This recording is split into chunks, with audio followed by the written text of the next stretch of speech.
Hello, if you're watching live, welcome. If you're watching this recording, thank you for attending or choosing to watch this after. This is just a quick 30-minute workshop to provide you some very practical tools that go beyond just the stress ball. So everything is evidence-based and really able to be easily implemented into your daily life. So my name's Mallory. I'm the wellness manager at UF Health. So I oversee all of our employee wellness programming for UF and UF Health employees. So before we get started, I usually, if I were doing this in person, I would ask you to raise your hand. So you can write in the chat or use the virtual function or just, raise your hand with your camera off. But I want to ask you, raise your hand if you've ever been stressed out before. If I could guess, I'm imagining that everyone's raising their hands. It's kind of a silly question, right? We have all been stressed out before, and that's really what this presentation is about. It's something that we can't really control, but what we can control is our reactions to that stress. That's really what this is about today. So we've all been stressed out. Maybe some of us are stressed right now. So this should be very relevant and practical for you all. Now I put this slide on here. It may look familiar to you if you've seen the movie Inside Out 2. Highly recommend if you haven't seen it, but this is a new emotion that's introduced in the movie, and this is anxiety. So I will say in that movie, it really depicts what happens when our stress and anxiety builds up without us managing it. It can manifest into a panic attack or an anxiety attack, and that's something that's showed pretty accurately, I'll be honest, in the movie. So I just wanted to plug that. If you haven't seen that, definitely watch that. So with all of that, let's start from the beginning and defining stress. What is stress? There's lots of different definitions, and by nature, it is kind of hard to define because it means both the thing that stresses us out and also our reaction to it. And we know that stress can be a very personal experience, but one definition that really summarizes it well is from the World Health Organization, and that is stress can be defined as a state of worry or mental tension caused by a difficult situation. Stress is a natural human response that prompts us to address challenges and threats in our lives. Everyone experiences stress to some degree. The way we respond to stress, however, makes a big difference to our overall well-being. One thing to note here is that perceived stress versus real stress, so like tangible stressors, both of those things actually can create the same effect in our body, physical and mental effects.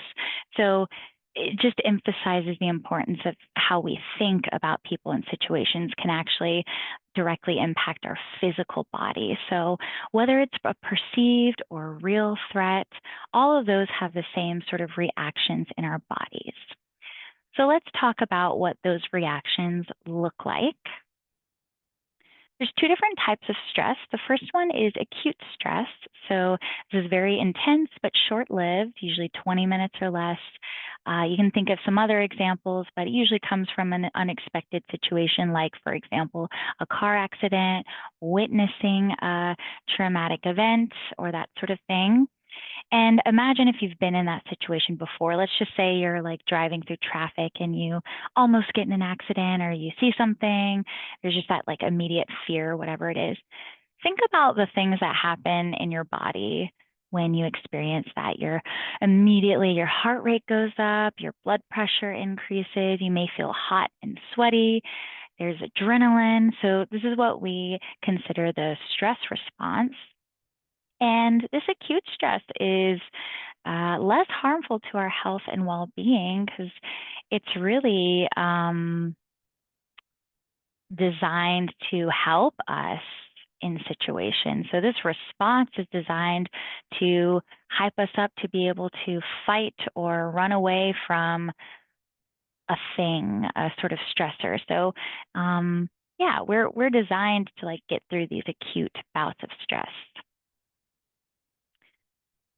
Other examples of things that happen in our body: increased cholesterol, there's localized inflammation, increased stomach acids, increased metabolism, faster breathing, all of those sort of things.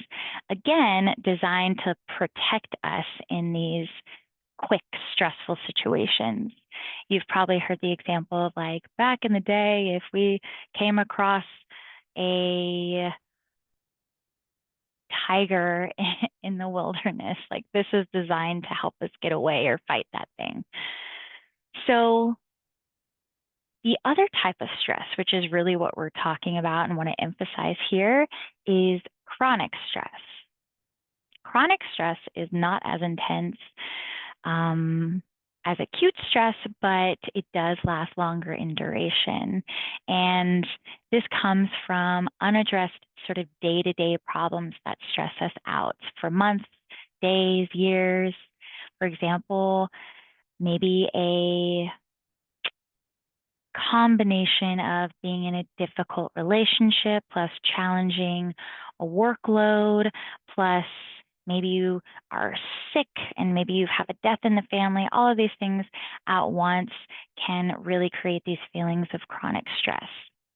Chronic stress absolutely is harmful to our health because our bodies are designed to handle occasional bouts of acute stress, but they're not designed to go through this kind of state of stress without going down. So this is what we're seeing now. This is sort of the big issue that we're seeing right now.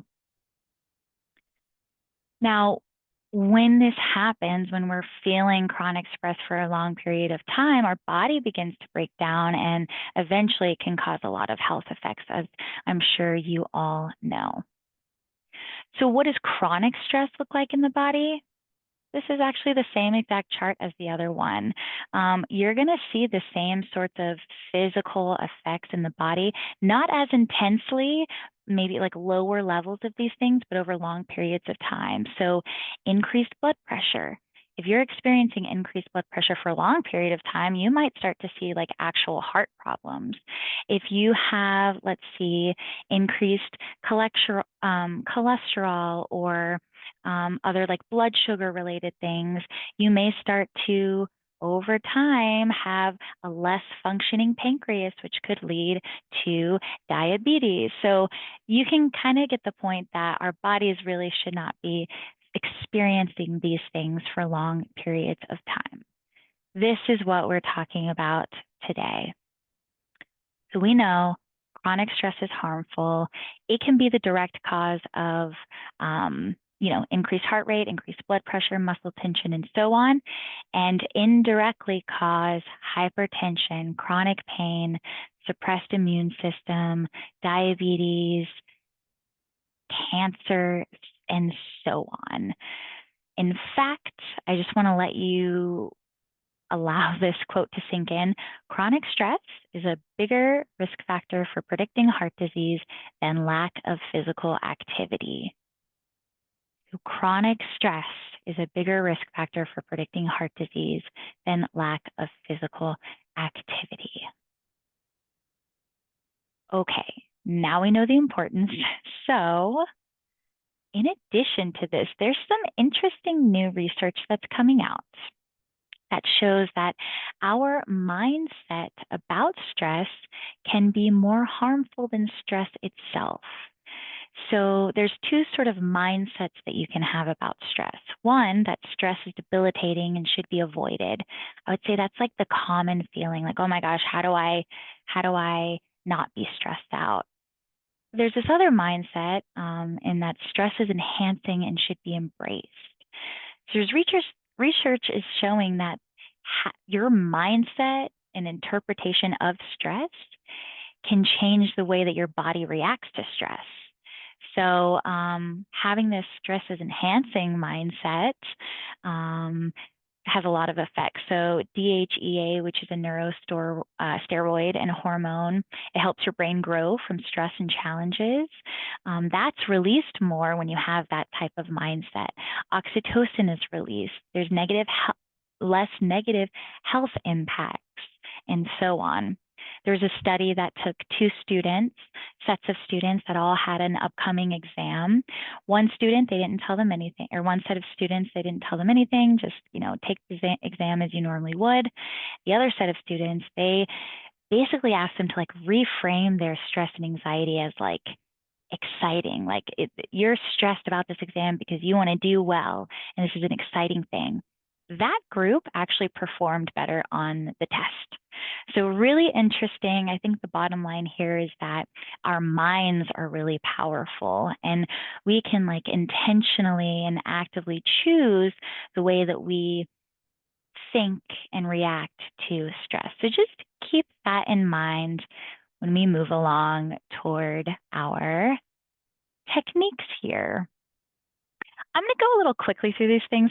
Please feel free to, put questions and stuff in the chat. I just want to make sure I kind of get through the content, but please feel free to like add questions and such. So when it comes to stress management, beyond the stress ball, of course, the first step is to think about your stressors. Stressors come in many forms: people, priorities, values. We are often the cause of our own stress. So stress comes from outside and from within as well. So we really need to look at both places. So, when thinking about managing stress, just start by thinking about like, what is actually stressing me out?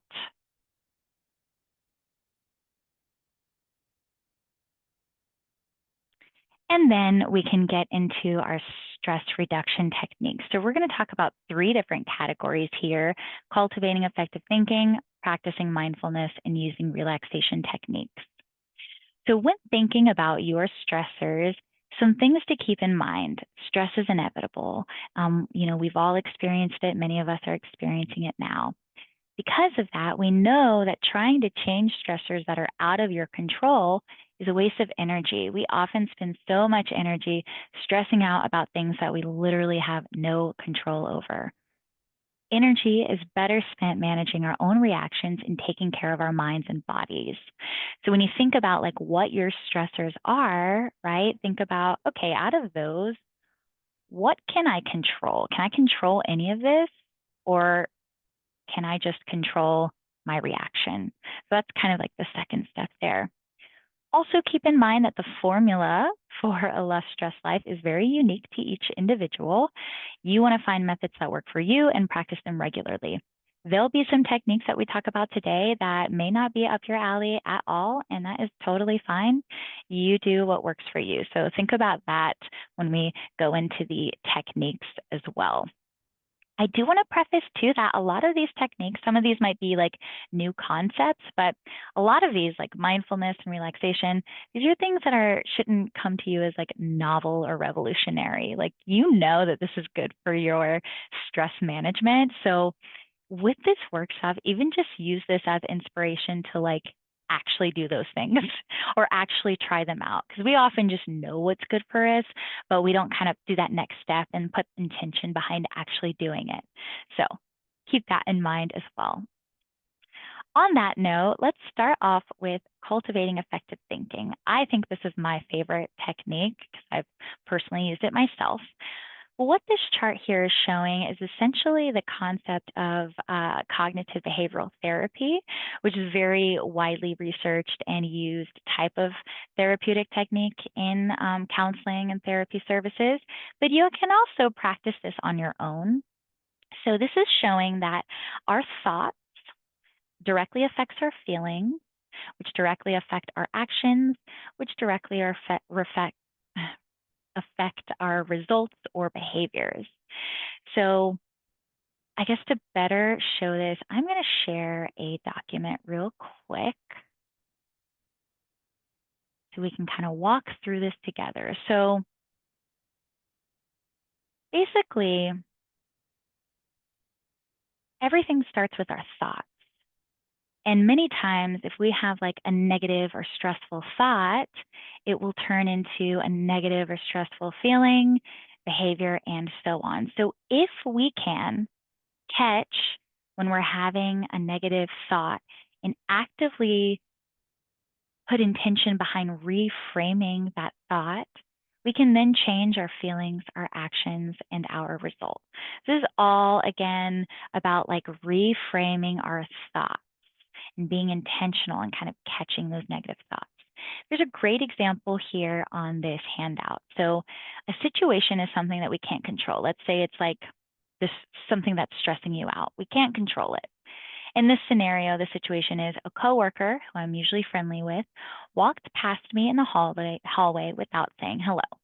We've probably experienced this at some point. Now, let's look at the left column first. So, actual thought. What was my actual thought? Oh my gosh, what did I do wrong? Why is she mad at me? These are thoughts that we can't necessarily control, but they can spiral if we kind of don't catch them at the beginning. Because of those thoughts, we then may be feeling hurt or offended, which then may result in I couldn't stop thinking about what happened. Later, I acted coldly toward the coworker. All of these things really stemming from this initial thought. Now, what cognitive behavioral therapy or this technique of reframing our thought says is that let's come up with an alternative thought sort of in that moment. I know it's weird to think about thinking about our thoughts. It's kind of a strange concept, but it's something that is doable and it works. It takes some practice and some intention, but it's kind of odd to get used to at first. But yeah, you can reframe that and you may tell yourself, you know what, she didn't even notice me. She must have a lot on her mind. Just by reframing that thought, you may then instead feel unfazed or neutral, and you wouldn't give the situation a second thought. You would act warmly toward your coworker as usual. So, this concept, like I mentioned, of course, takes practice. This is not like an overnight thing. People spend years practicing this, but just taking that extra step of being aware of your negative thoughts and finding ways to reframe can absolutely change the way that you like react to negative or stressful situations. And over time, the more you practice this, you find that it becomes more automatic, your reframing of thoughts. I will say I sort of first learned this concept in college. I wanted to tie it to a specific thing or behavior. So I started this concept with when I was in traffic. I was like, I don't want to get angry and annoyed in traffic anymore and come home in a bad mood. So I decided that in traffic, specifically like on Archer Road, I was going to catch my negative thoughts, reframe them, and just have a better ride. And then it's just sort of like spread there throughout the rest of my life. So this is sort of our first concept under our cultivating effective thinking category. I think this could be a whole presentation by itself, but we will move on to our next evidence-based technique. So if this is something you want to try, just kind of take a mental note. There's lots of like self-help books and resources about this as well. And here's a great quote. Thoughts are so powerful. That's why choosing how you think and act will determine how life responds to you and what you receive from life. So true. Another thing to consider when cultivating effective thinking are our thought patterns. We often have ineffective stress producing thought patterns. So one thing that you can do is start catching when you are having some of these types of thought patterns. So some examples are having a perfectionist thought pattern or mindset, an all or nothing or black and white mindset, judgmental, negative, problem oriented, so on. And then changing those patterns to more effective stress reducing thoughts, being more realistic with yourself, being flexible, being accepting, being gentle, positive, and so on. One example that I can give for like all or nothing mindset isn't necessarily stress related, but kind of makes you understand the concept. Let's say that you have a new nutrition goal and you want to eat like vegetables every single day. You're doing so well, and then you go on a cruise and you didn't eat any vegetables on the cruise and you really treated yourself. You come back from the cruise, and all or nothing mindset looks like, well, I didn't eat any vegetables, so I might as well just like give up and not go back to my goal because I just ruined it all. It, I'm doomed, right? But instead, being more flexible can be a stress reducing thought. So instead, be like, you know what? I treated myself. It was only a week long. I am going to just get back on it like one day at a time. It's really hard. Yeah, I see your comment there. It's really hard to kind of get yourself out of these negative thought patterns. Um, and it takes, again, like you have to think about changing them, but find ways to do that and find ways to catch yourself if you're having that like all or nothing perfectionist mindset. We're all human. We're not robots.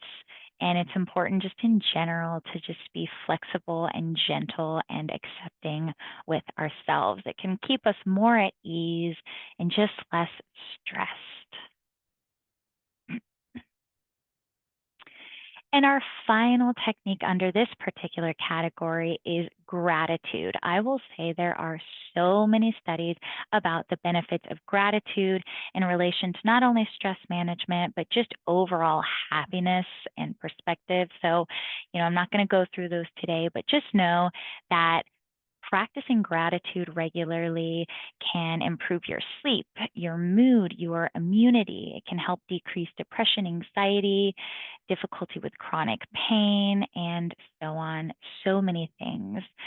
So just there's lots of different ways to do this, of course. You can tie it into behavior you already do, like brushing your teeth, like in the morning or at night, starting your day or ending your evening with just thinking of like one thing that you're grateful for that day. It can put things into perspective and make things that seem big and stressful maybe seem a little bit smaller with like the perspective of things, right? So I want to take a moment here, maybe just like 15 seconds right now. Go ahead and we're going to do that now. So think about one thing you are grateful for in this moment, no matter how big or small.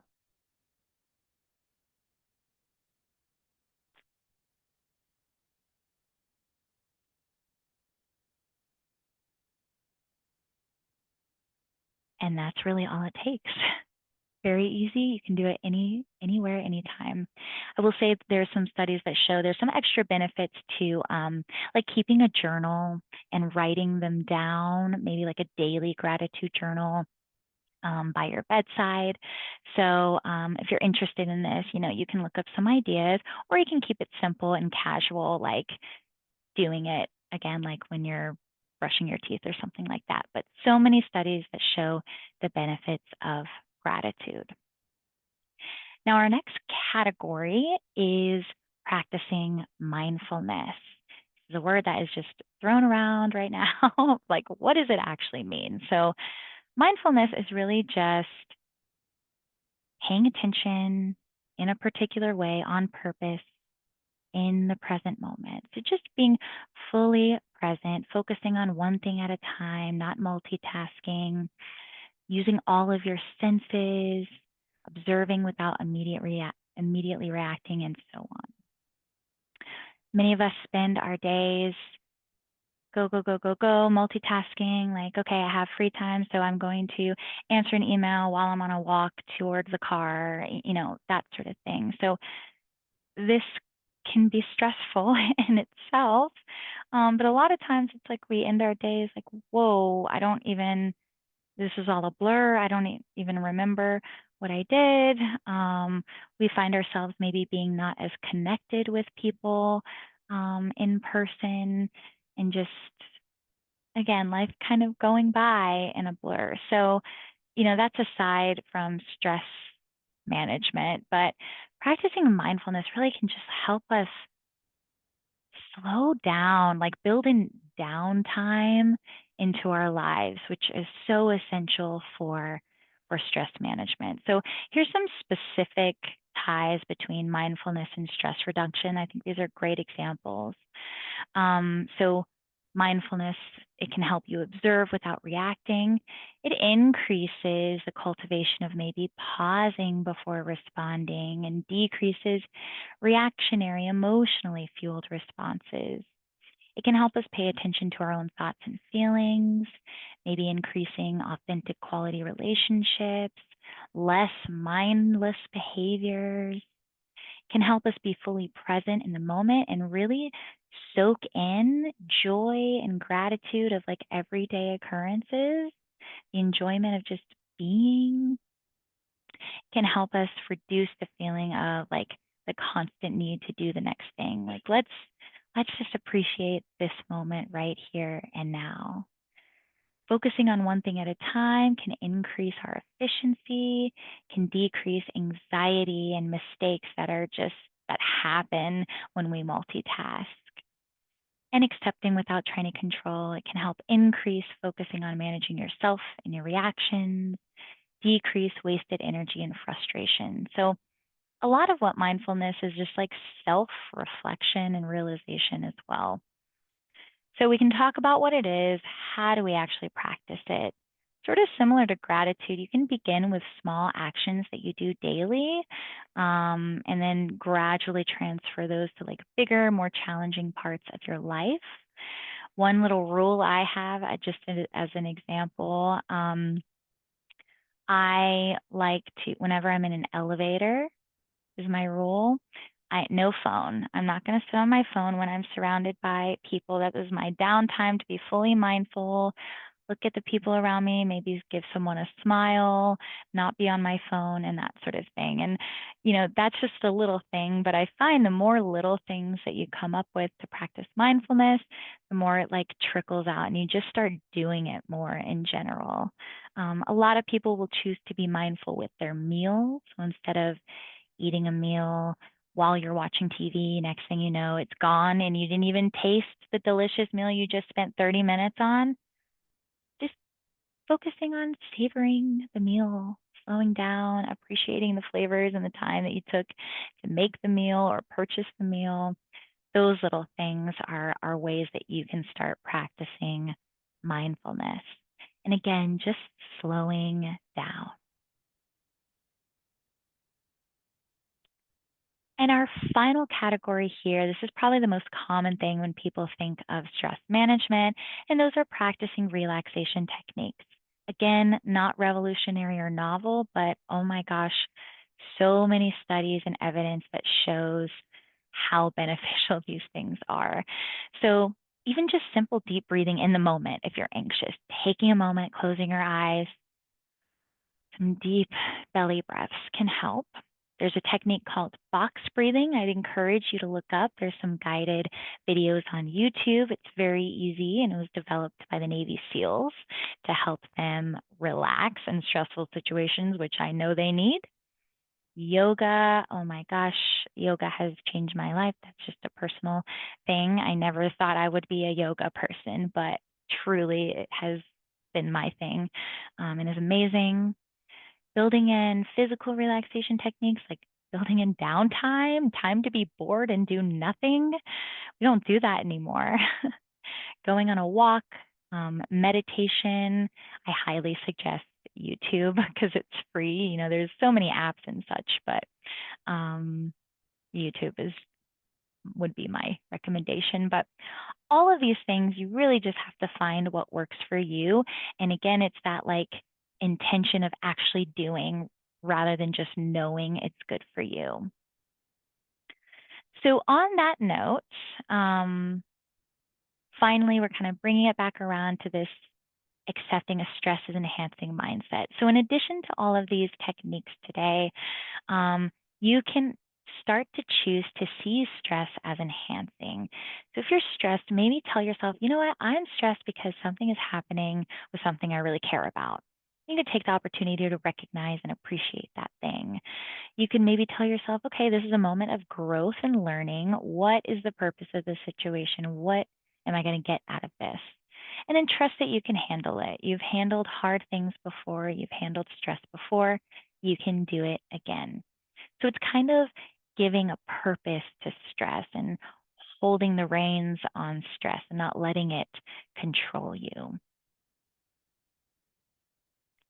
So, with that, I know it was quick, but we talked about these three different categories: cultivating effective thinking, which really talked about this cognitive behavioral therapy, like reframing our mindsets.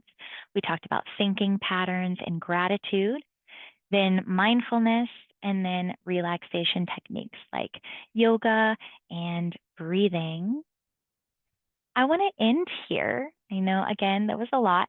Think about like what you already do or maybe something that you would like to try, and just take a moment and like choose one thing that you want to actually start implementing and doing. Write it down if you have something in front of you, like a sticky note, like put it somewhere where you can see it. Maybe even share it in the chat if you want. This is where I want you to kind of soak up the different tools we talked about and think about how to actually implement it in your life.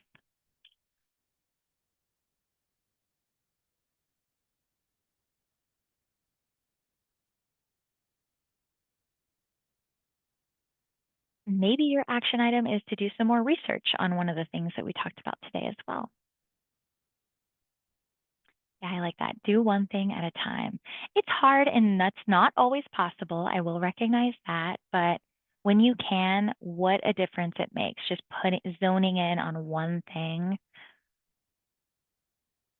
consistently journaling gratitude. Yeah, definitely. I like that. Buy a cute little notebook. Cute things make habits easier to do. I don't know why that is, but yeah,